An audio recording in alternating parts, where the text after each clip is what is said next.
We love our wine. We popped open a nice bottle of wine. What are we making today, Carmen?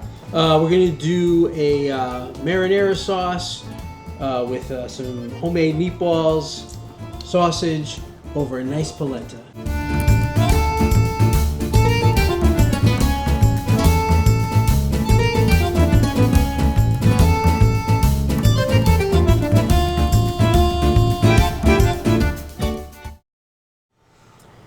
Welcome to Amici Vino Cibo. I'm Jeremy. This is Carmen.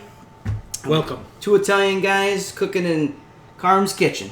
Salud. Yes. Salud. Salud, my friend. Kind of get you in the mood for some Italian. So we started it already because for time's sake we started. Yeah. So we got the polenta going. We got the sauce going. Polenta. If you don't know what polenta is, it's good old fashioned cornmeal. And the key to the right cornmeal to get is you want stone ground yellow cornmeal. You don't want to get the instant cornmeal.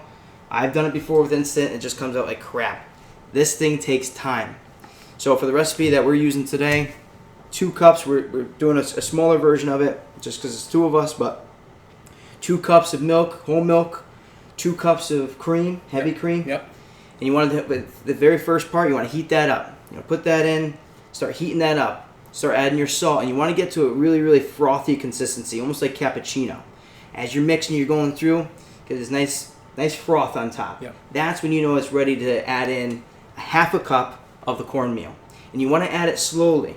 So what we're going to do is just let it tip off a little bit, start going into the pot, and you're going to be whisking the whole time. And you want to use a whisk when you're doing this because you want to get a lot of air as you're mixing in the milk and the cream. And as you're mixing, what's going to happen is the cornmeal is going to start soaking up that fat and starting to soak up any of the moisture that's inside the cream and the milk, and it's going to get thicker and thicker as you go. And this, like I said before, this takes time. It's going to be some work. I drew up a sweat. It's aerobic. So, you're going to burn some calories before you eat some calories. So it's always a good thing. So on the side of non-stick ideas, yeah. With the polenta, Carmen here has some nice stainless steel pots that we're using today, which is fine. It'll totally work. But what we found that happens is it actually gets stuck on the polenta gets stuck on the bottom because as it's getting thicker and as it's starting to evaporate, that moisture is starting to evaporate out of the pot. It's starting to get thicker. And what you want to do is you want to whisk it as long as you could with your hand until it gets to a consistency where it's almost impossible or too hard to mix with the whisk, Mm-hmm. And then you're gonna move to a wooden spoon or a plastic spoon, whatever it is. And the salt, it's the recipe calls for a half a tablespoon of salt. I kind of do it the Italian way. I go for the Italian grab, the Italian measurement, just wherever you think it makes sense. So that's what we did there. And Carmen, what'd you do for the sauce? So the sauce, quick little sauce. Sauteed couple of garlic cloves in olive oil, extra virgin olive oil. So I get a cold pan. Throw the olive oil in there and the garlic before I light the fire under the pan, so it slowly brings out the oils. You want to be careful not to bring the fire too high because you don't want to burn your garlic. If you burn your garlic, it's going to be a mess. It's going to taste terrible. It's going to be very bitter. You have to start over. So basically, get that going. Throw 1 small can of tomato paste in there, 2 28 ounces cans of tomato puree.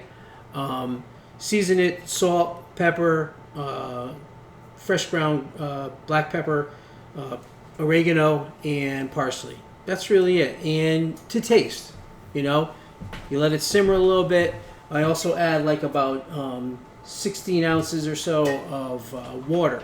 Once it comes to a little bit of a simmer, it'll be kind of thick, so I'll add a little water in there. It loosens it up. And then to taste. Now sometimes your tomatoes are bitter. So if it's bitter, I'll add a little red wine.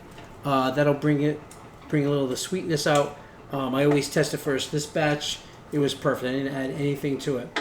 And slowly just letting it simmer. So while that's simmering, while the polenta's finished on its last leg of the cooking, we're going to put together the meatballs.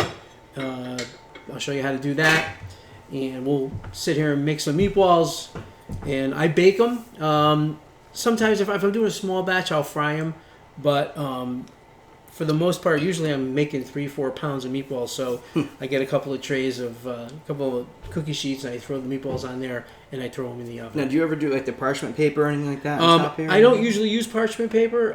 I usually just throw them in the pan. It would be the parchment paper is a good idea because it doesn't stick, and your pan's a lot cleaner. I just haven't used it. So once we get the polenta to a good spot where we're ready to start mixing with the spoon is when you want to put the cover on it and bring the temperature down. You don't want it to be as bubbly at this point. You want it to slowly start to evaporate that moisture, and you still want more of the absorption of the cornmeal so that it gets thicker and nice. It's actually a nice consistency now. And you can stop it whenever you want. You kind of do it to taste. I mean, some people they like that cornmeal. Yeah, a little bit of that cornmeal taste. It's almost like it's what grits. That's what grits are. Yeah, it's what grits are. Exactly. Cornmeal. And this is like grits Italian grits. Right. Grits are a little bit looser. They're not cooked as long. I think they're a little bit looser, and you get that more gritty. Where this is, you're going to cook a little bit longer. But like you said, you can stop it at any point. We should start the meatballs, Let's right? do the meatballs. We got clean hands. We got clean hands. So what I do is I do a pork and beef mix. And I didn't always do it that way. I always did just beef. And then I tried the pork and beef a few years back, and I realized the meatballs were coming out just a little more tender, juicier, and that pork added a really nice flavor. Again, you can use just beef if you want. No problem with that. You can use turkey if you want. Whatever meats you want to use, you could use. I prefer the beef and pork version. And like I said, it's really, really, it comes out nice and moist. And the pork does give it a nice flavor. So like I said, I'm doing a 50-50 mix. So I got a pound of pork and I got a pound of beef. So I'm just going to throw that in there like this. And I like to leave it out for a little while, let it get room temperature, because I'm going to be mixing this with my hands. That's how we do. Yeah. It's the only way to really do it. It is the only way. You know? Now, all of the ingredients and everything that we made today is going to be in the description below. So if you want to look at our recipe and stuff like that, it'll be on there. Typically what I do, if it's a pound of beef, I use 1 egg. Or 1 pound of beef or 1 pound of meat to 1 egg. So I got 2 pounds in here, really. So I'm going to use 2 eggs. Let me grab those. And I just kind of mix these together so they're... And again, I'm not using my hands yet, but trust me, I'm going to use my hands. Years ago, I used to use the stale bread, soaked it in milk. Yeah. That's what I used to do. I was like, I don't always have stale bread. So I started using unseasoned breadcrumbs. To be honest with you, it works nice. It gives a nice consistency to the meatballs. And so I haven't turned back. So like I said, just some unseasoned breadcrumbs. Throw that in there. And I kind of eyeball it. You probably add a half to a cup for 2 pounds. And the thing that's nice about it is once you start mixing it, that's when you'll feel it. And I use a garlic press for my garlic for the meatballs. Some people like it just chopped. They like bigger chunks. I like the heavy garlic flavor, but I don't want to have chunks. So this is why I use my garlic press in here. Friends. So on the wine, I want to mention about the wine a little bit. The first bottle that we cracked open, where's that bottle? Oh, geez, I put it in the recycle. Yeah, grab that out. It's in the back. Yep. So we had Charles Krug, I believe. It's actually the oldest winery in Napa Valley, 1861. Wow. And then the Mondavi family purchased it in 1943, which is interesting. This is a Cab Sav 2016 from Napa. Very good. But one of the things I want to mention about wine and the way that we appreciate wine, a lot of people buy those, the Venturi kind of... I don't know what you call them. You stick them on top, and they're the aerators. Oh, that's the aerators. Yeah. So they use the aerators. If you're just pouring a glass or whatever, it works fine, and that's great because it gets some of the air mixed in with the wine. And what you want, the reason that you want the air in there is to aerate it so that any type of tannins or any off flavors or some of like the stronger taste of the wine can kind of just like escape the wine. Mm-hmm. And that's why I always use it in the decanter, because typically if we Carmen and I are together and we're cracking open a bottle of wine, we're drinking a bottle of wine. We're not drinking a glass. Yeah, we're drinking a bottle of wine. Yeah, which is why we bought 2, because we'll probably drink 2 of it. Right. And but get yourself a nice decanter. What you want to do is you just pour it into here. once it's poured into here, all of the tannins and just those off flavors and stuff. It's just allowing the wine to breathe, as they say. And Right. I don't know all the science behind it, to be honest with you, and I'm not trying to act like I do know the science behind it. Right. But what I do know is that it tastes a hell of a lot better if you leave it sitting out like this and let it air out, as opposed to just pouring right into your glass and drinking. Exactly. So, while Jeremy was talking here, basically what I did was I added my 2 eggs. I added 3 cloves of garlic, crushed them in my garlic press. Probably a couple of tablespoons of salt, some fresh cracked black pepper, some dried parsley, and probably a cup of Pecorino Romano. I like to use Pecorino Romano in my meatballs because the Pecorino, it's a sheep's milk, so it's a little more salty, and it kind of brings out, because beef and pork, they need some help. They need some seasoning. So for me, that works best. And so I'm gonna mix this, and this is the best way to do it. It's just the right temperature too, man. It's not too cold, because if it's too cold, trust me, it's like having an ice cream headache. No lie. And then what I'll do while I'm mixing it, I'll just pick some up, smell it, and I'm smelling. I'm like, yeah, that smells good, and that's what I do. Yeah, that's how I know I'm doing it right. Yeah, back in the old days, they used to just try it. Yeah, just taste it. Yeah, totally would. I remember when I was a kid, my mom actually let me. So my mom makes them different. She didn't grow up Italian, but she's now learned the Italian way from my father. Yeah. But she used to make meatballs with just ground beef. Yeah. Right. Yeah. And so she used to mix them, and then she would let us try it when we were kids. Yeah. Before she cooked them. I think my grandma did like that, because my grandmother, I think, made it. I think hers was just beef. Mm-hmm. I started the pork, and I just really like it. Yep. And that's what's nice about this stuff. You can suit it to your taste, and don't be afraid to try something. Yeah. Try something different. If it doesn't work, so don't make it again. So now it's time to roll the meatballs, my friend. Why don't I do this? And we'll just grab and roll. And I have to say this. Every time I make meatballs, I think of my grandfather. My grandfather, we always knew when my grandfather would make the meatballs. And most of the time, my grandma did the cooking. But my grandfather, if he made the meatballs, you'd know, because they'd be perfectly round. Yeah? Perfectly round. Yes. And I'm not that anal about that. Well, I'm because of him, and the way he would. It's not only he would make them round, but he would fry them in the cast iron pan, and he'd keep moving. So you get a flat. It's like we're gonna do it here. Like you're gonna get a flat spot. You can't get away from that. Oh yeah, you can't. But he'd constantly just move so they them stay round in the pan. Yeah, so that's they'd stay hilarious. See, you guys are nice. And you always knew when he made the meatballs, and so we would go to Sunday dinner at my grandmother's house, right? Every Sunday, my cousins, my aunts and uncles, we'd all be there. And we walk in the back door. As soon as you come in the back door, there was her stove, my grandmother's stove. And on the stove, there'd be a pot of sauce going. And there'd be a plate in the middle of the stove, on top of the stove, full of meatballs that were cooked.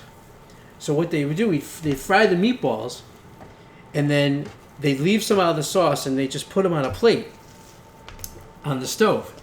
I can't even believe I'm thinking about this, because it's totally just this is what food does to me. Mm-hmm. So we'd come in the house, and the first thing you did was you came in the house, you grabbed the meatball, and then you said hello to Grandma and Grandpa. And so the meatballs, when you fry them in the pan, they get this crust on them, right?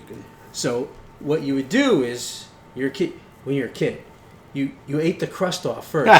You ate all the crust off first, and then you had this little piece in the middle that was all tender, and you ate that. That's that's one of those things I think about when I make meatballs. It's cool. Crazy, isn't it? Cool. Those people who take meatballs and they keep putting them through processors and they squeeze. It ends up being like cat food or dog food or something. Yeah. No, I'm with you. I like that bite. I like that. I'm with you. Excuse me. I like to taste that. Yep. Yeah, over processed, no good. Yeah, I agree. But the one thing I would say, preference is definitely king for the size of meatballs. But if you're making a whole batch of meatballs like this, I think it's important to try to keep consistency throughout. Yeah. Because when you're baking them, if you have one too big or one too small, the small one's going to get dry and all you're right. overcooked, and the big ones, You don't Right. want to come out, you know. So you want to keep them to a decent consistency. Yeah, you're right, and that's what I do when I'm cooking for. You know, when I'm doing 4 or 5 pounds of meatballs. Yeah. You know, I was standing here for a while rolling meatballs, and it takes some time. Yeah. And I just have the feel. I know when I put it in my hand, I know the size I want to make them, and it's just from doing it. And like I said, it doesn't matter. It doesn't matter. Really doesn't As long as you matter. keep it consistent, it doesn't matter. Right. And the sausage, what I'm going to do, so these links are pretty big. What I like to do is I cut them in half. I'll eat 2, 3, 4, but I cut them in half. Why do I cut them in half? I have no idea. I have no idea. I just always have. It just has a nice size. So I will just cut these. Now, on the way of the polenta, just want to mention this because I don't know if we did before. About every 10 to 15 minutes, once you put the top on and it's going low and slow, about every 10 to 15 minutes you want to stir up the polenta, make sure it's getting to a good consistency that you want it, and you know that's also preference too. I like mine, you know, pretty. I want to say pretty thick. Yeah. Really rich. I guess is the best word for it. Mm-hmm. Almost where when I'm mixing it, the whole pile is moving along with it. Nice. And also when you start seeing, this is a key for me, when I start seeing the fats, when I open the lid and I see some fats render at the top where there's like a pool of like grease or like a fat, that's when I know things are starting to go really good. Exactly. Exactly. So This is not a Weight Watchers meal. no, we're not watching our weight thing here. So you're about what? Half hour, 20 minutes from your About 20 minutes. polenta? All right, that's perfect. So I'm gonna throw the meat in. That'll be done in about 20 minutes. Yep. 25 minutes. So you cut the sausages in half. Yeah, I do. And Interesting. I just don't know Just to have why. it. We've always done it. Kind of proportionate to the meatball size, I guess. That makes sense. I have no idea. That I makes really don't. It's just something we've always done growing up, so I just continue doing it. There. And what temperature? I got it at 325. I have a convection, so convection always cooks a little bit faster. Yep. I'm gonna set this for 25 minutes, and we're good. And then they'll come out. They'll go in the sauce. We'll be good. So because this is our first episode, I decided to get a bottle of it's Villa Antoniori, which is from Tuscany or Toscana region. Right. Right where we're going to be actually. Carmen and I are both actually going to Italy. I'm going for my honeymoon, and he's going for his wife's birthday. Yep. So we're going to Tuscany, and this is from the region that we're actually going to be staying in. So I got this bottle of wine. It's our first episode doing this. We love cooking. We love Italian cooking especially. And I thought it would be the appropriate thing to do is get a nice bottle of Italian wine. Very nice. Now, I don't know if you know, like, so we had the California one, which was really good. Look at the difference in the color Oh, yeah. of this. The rich red that is. And the smell is so different. California's temperature, it's very similar to Yeah. Tuscan's region and stuff. So that's why their It's true. wines are so good. Right. And I do like California wines. But if I can only have one, I'm gonna drink the wine from Italy. And when we're there, if you go out to a restaurant to eat, which we do, just get their house wine. Don't you have everyone to says look that. at their wine list. Just whatever your house wine is, and they'll bring you a carafe of wine. Trust me, you will be very pleasantly surprised and completely satisfied at what you're drinking. It's a different world.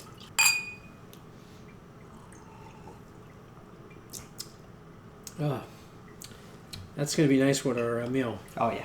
which is about ready to be served, right? I'd say so.